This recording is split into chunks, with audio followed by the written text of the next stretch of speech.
الحمدللہ والصلاة والسلام علی رسول اللہ۔ کیا قرآن کریم کی صورتوں کے نام توقیفی ہیں؟ سوال کیا گیا ہے نزول وحی کے وقت صورتوں کے نام کب رکھے گئے ہیں؟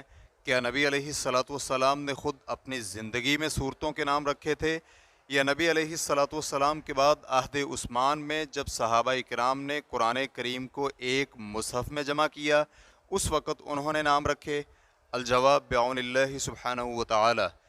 رسول اللہ صلی اللہ علیہ وآلہ وسلم سے ثابت ہے کہ آپ نے بعض صورتوں کے نام ذکر کیے، جیسے کہ سورۃ الفاتحہ، البقرہ، آل عمران اور الکہف وغیرہ۔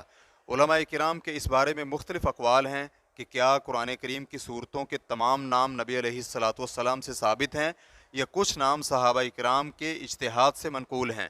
چنانچہ اکثر علماء کرام اس بات کے قائل ہیں کہ قرآن کریم کی تمام صورتوں کے نام نبی علیہ الصلاۃ والسلام سے ثابت ہیں، جیسے کہ علامہ ابن جریر طبری رحمہ اللہ کہتے ہیں قرآن کریم کی صورتوں کے ایسے نام بھی ہیں جو رسول اللہ صلی اللہ علیہ وآلہ وسلم نے رکھے تھے۔ ریفرنس کے لیے دیکھیے جامع البیان جلد نمبر 1 صفحہ نمبر 100۔ اسی طرح علامہ زرکشی رحمہ اللہ کہتے ہیں صورتوں کے ناموں کی تعداد پر تحقیق ہونی چاہیے کہ کیا یہ نام توقیفی ہیں یا صورت کے ساتھ ظاہری مناسبت دیکھ کر نام رکھ دیا جاتا تھا۔ اگر دوسرا موقف درست ہو تو کوئی بھی ذہین فطین شخص ہر صورت سے متعدد مفاہیم کشید کر کے کئی نام رکھ سکتا ہے، لیکن حقیقت میں ایسا نہیں ہے۔ ریفرنس کے لیے دیکھیے البرہان فی علوم القرآن جلد نمبر 1 صفحہ نمبر 270۔ اسی طرح علامہ سیوطی رحمہ اللہ کہتے ہیں تمام صورتوں کے نام احادیث اور آثار سے ثابت ہیں، اگر طوالت کا خدشہ نہ ہو تو میں اس کو تفصیل سے واضح کر دوں۔ ریفرنس کے لیے دیکھیے الاتقان جلد نمبر 1 صفحہ نمبر 148۔ اسی طرح شیخ سلیمان بجیرمی رحمہ اللہ کہتے ہیں صورتوں کے نام نبی علیہ الصلاۃ والسلام کی جانب سے مقرر کیے گئے ہیں، کیونکہ صورتوں کے نام، صورتوں کی ترتیب اور آیات کی ترتیب، یہ تینوں چیزیں نبی علیہ الصلاۃ والسلام کی جانب سے مقرر کی گئی ہیں۔ آپ علیہ الصلاۃ والسلام کو جبریل علیہ السلام نے بتلایا تھا کہ یہ تینوں چیزیں لوح محفوظ میں اسی طرح ہیں۔ اختصار کے ساتھ اقتباس مکمل ہوا۔ ریفرنس کے لیے دیکھیے تحفۃ الحبیب علی شرح الخطیب جلد نمبر 2 صفحہ نمبر 163۔ علامہ طاہر ابن عاشور رحمہ اللہ کہتے ہیں صورتوں کے نام نزول وحی کے وقت سے ہی مقرر کر دیے گئے تھے۔ صورتوں کے نام رکھنے کا مقصد مراجعت اور مذاکرہ میں آسانی تھا۔ ریفرنس کے لیے دیکھیے التحریر والتنویر جلد نمبر 1 صفحہ نمبر 88۔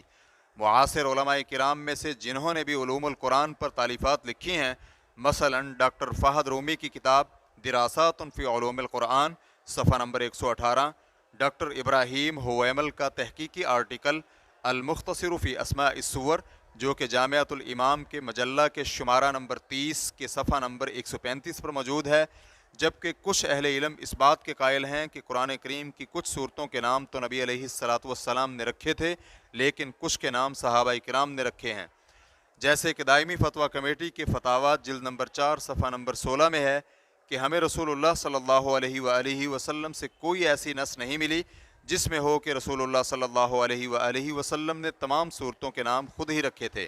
تاہم بعض احادیث میں کچھ صورتوں کے نام نبی علیہ الصلاۃ والسلام سے منقول ہیں، جیسے کہ سورۃ البقرہ، آل عمران وغیرہ، جبکہ دیگر صورتوں کے بارے میں یہی راجح محسوس ہوتا ہے کہ ان کے نام صحابہ اکرام نے رکھے تھے۔ اس موقف کو محترمہ ڈاکٹر منیرہ الدوسری نے اپنے تحقیقی مقالہ بعنوان اسماء سور القرآن الکریم و فضائلها میں راجح قرار دیا ہے۔ واللہ تعالی اعلم۔ اسلام کیو اے ریکارڈنگز، مؤسسۃ الشیخ محمد صالح المنجد، المملکۃ العربیۃ السعودیہ، فتویٰ نمبر 131664۔ والسلام علیکم ورحمۃ اللہ وبرکاتہ۔